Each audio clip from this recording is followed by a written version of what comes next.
Good evening. So today our topic of discussion will be about the circulatory system.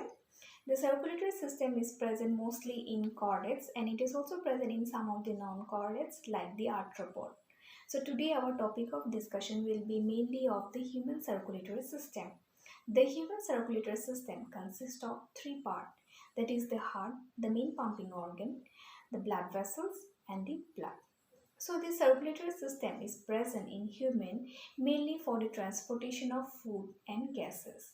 The food which we intake must be transported to each and every part of our body, isn't it? And those food are transported from intestine to the various parts of our body via the circulatory system.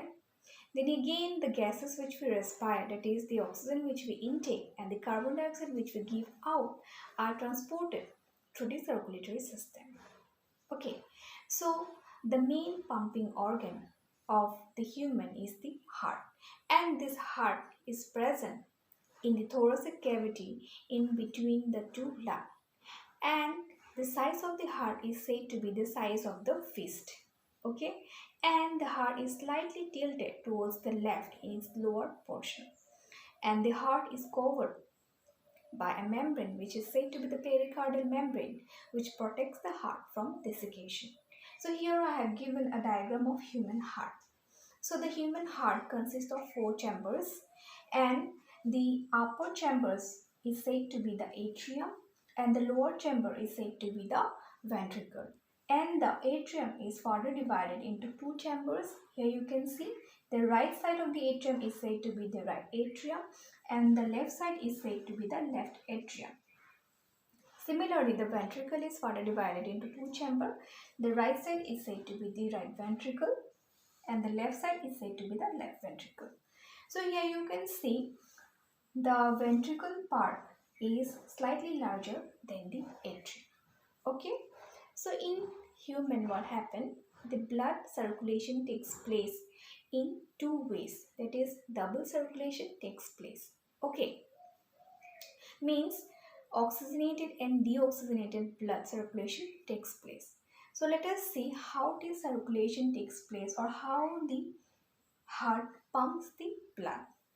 Here you can see in the right atrium what happened, the blood from the various parts of our body comes to the right atrium, and the blood which comes from the various parts of our body to the heart are said to be deoxygenated because the amount of oxygen is comparatively less and the amount of carbon dioxide is slightly higher because of metabolism. So the right atrium receives blood from various parts of our body. So from superior vena cava, blood comes from the upper part of our body, and from the lower part of our body, what happened? Blood comes through the inferior vena cava. Okay, so after reaching the atrium, the blood will flows to the right ventricle, and in opposite, what happened? The blood from the lungs, that is after purification, the oxygenated blood comes from the lung to the heart via the pulmonary veins, and from this pulmonary vein it will comes to the left atrium, and from left atrium what happened, it will flow to the left ventricle. Okay, so after reaching what happened, the blood from the right ventricle, which are deoxygenated blood, will flows through the pulmonary artery to the heart for purification. Then the blood which comes to the left ventricle are said to be oxygenated blood, and those oxygenated blood will flows through the aorta to the various parts of our body to supply the oxygenated blood. Okay, so in this way what happened, the circulation of blood takes place from our body to the heart and again from heart to the various parts of our body. So let us quickly revise. The human circulatory system consists of the heart, blood and blood vessels, and those blood carries the food and gases in our body through the blood vessels. And the human heart consists of four chambers, to atrium and to ventricle, and it is present in between the thoracic cavity or between the two lungs. And the heart receives the deoxygenated blood from the various parts of our body in the right atrium, and it receives the oxygenated blood from the lungs in the left atrium.